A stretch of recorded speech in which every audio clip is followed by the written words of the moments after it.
selamat pagi saudara, kembali berjumpa di Kompas Bisnis Sapa Indonesia Pagi. Saya Pascal Siswari.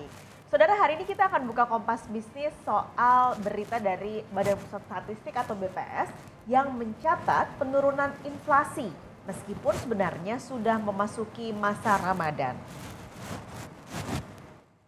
Inflasi Maret secara tahunan turun ke angka 4,97%. Turunnya angka ini jadi indikator pola konsumsi masyarakat belum 100% kembali normal.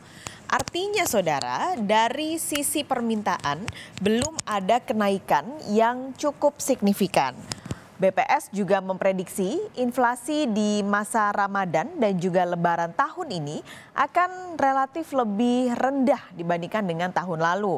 Meskipun tetap ada beberapa komoditas yang punya andil akan menaikkan inflasi. Nah, di saat yang sama saudara, BPS mencatat harga beras masih tinggi padahal harga gabah kering di tingkat petani turun. Memang permintaan menjelang Ramadan ini tidak setinggi dengan kondisi sebelum pandemi. Ya, karena pola konsumsi masyarakat masih belum 100% kembali normal ya. Artinya dari sisi permintaan belum tinggi.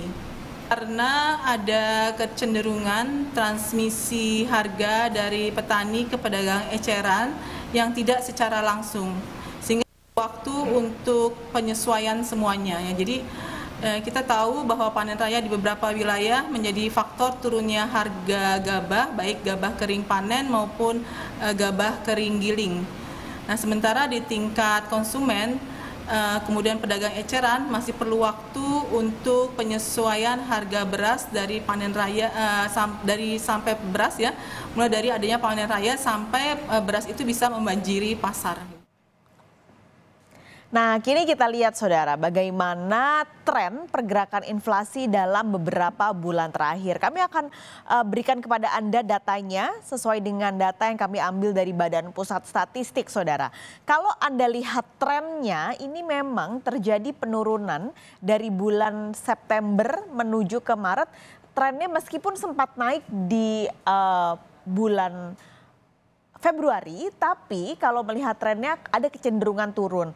Bahkan kalau dilihat angka inflasi di bulan Maret 2023 ada di angka 4,97%. Ini turunnya cukup jauh dibandingkan dengan bulan September 2022. Sebenarnya pergerakan inflasi ini sejalan dengan apa yang ditargetkan oleh pemerintah untuk target inflasi secara tahunan di 2023. Kalau melihat secara tahunan memang angka inflasi perbandingannya turun saudara. Tapi sebenarnya kalau ada hitungan bulanan atau month to month ini sebenarnya ada kenaikan 0,16% kalau dibandingkan secara bulanan. Sehingga kalau dilihat secara umum untuk tahun kalender inflasi di bulan Maret 2023 pada tahun ini tercatat sebesar 0,68%. Nah,